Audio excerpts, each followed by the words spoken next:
और समय के शत्रु का सानिध्य प्राप्त किया और ऐसे अनमोल आत्म ज्ञान को प्राप्त किया।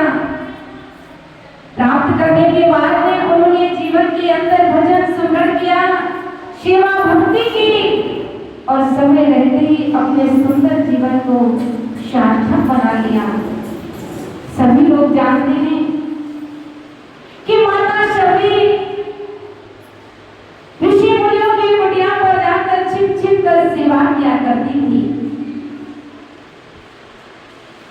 एक दिन सारे ऋषि मुनि उठकर देखने लगे कि ऐसा कौन सा व्यक्ति है जो रात्रि में ही सारा सेवा कार्य कर देता है, देखा जाए वो कौन है। तो छिप कर जब देखा तो माता शबरी लकड़ियों का गट्ठर ला रही थी और जैसे ही देखा ऋषि ने तो वह वहीं से वापस दौड़ने लगती है। जैसे ही दौड़ी तो वहां पर कहा कि मदन मुनि थे जो संत थे और अनेकों ऋषि मुनि थे। सबने देखा कि वो दौड़ी तो मदन मुनि ने कहा कि बेटी तुम कौन हो, रुक जाओ। तुम कौन हो, रुक जाओ। तो माता शबरी रुक जाती है और कहा कि बेटी आज से तुम इसी कुटिया पर रहकर सेवा करना। वास्तव में संत तो बड़े ही दयालु होते हैं, कृपालु होते हैं। का संत हृदय नवनीत समाना, कहाँ कमल पर कहाँ न जाना। कि वास्तव में संतों का हृदय बताया कि मक्खन से भी मुलायम होता है। मक्खन तो फिर भी कहा कि ताप लगाने पर पिघलता है, लेकिन संतों का जो हृदय होता है वो दूसरों के दुख को देखकर गर्वित हो जाता है, पिघल जाता है।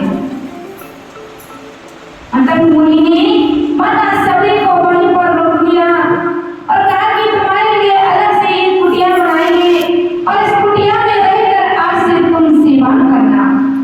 माता शबरी की सेवा भक्ति को देखते हुए कहा कि एक दिन मदन मुनि ने उन्हें आत्म ज्ञान की प्राप्ति करा दी और वो प्रभु नाम का स्मरण भी करते हैं, साथ साथ में संतों की सेवा भी करते हैं। जो भी सेवा करते थे, झाड़ू लगाने की, जंगल से लकड़ियां लाने की, सारी सेवा को भी करते, साथ साथ में प्रभु नाम का स्मरण भी करते। एक दिन क्या होता है, क्योंकि ये हम सभी के नश्वर शरीर दांत ज्ञान और एक दिन इसको छोड़ना भी है। तो गुरु महाराज जी ने माता शबरी से कहा कि अब हम इस संसार को छोड़कर जा रहे हैं। तो माता शबरी रोने लगी और कहती है कि गुरु महाराज जी आपके सिवाय मेरा इस संसार में और कोई नहीं है, मैं किसके सहारे जीऊंगी। तो जो मदन मुनि थे उन्होंने कहा माता शबरी से कि तू इसे कुटिया में रहकर सेवा करना। एक ना एक दिन तेरी कुटिया पर प्रभु राम आएंगे और मुझे दर्शन देंगे। वास्तव में माता शबरी ने गुरु महाराज जी के वचनों को याद रखते हुए गुरुद्वार की सेवा करती, साधु संतों की सेवा करती और प्रभु राम का इंतजार करती है। हर रोज एक रास्ते को साफ करती, फूलों से सजाती, जंगल से चक चक कर कंदमूल फल पेड़ों को लाती है कि मेरे प्रभु आएंगे, भोग लगाएंगे। सभी लोग जानते हैं कि त्रेता युग में भगवान श्री राम माता सीता की खोज करते हुए माता शबरी की कुटिया पर पधारे और वास्तव में जब माता शबरी की कुटिया पर पधारे का देख ही राम ने आवत हर्ष दंडवत कीन स्वागत पूज तीर्थ पट प्रभु बैठन कह दे।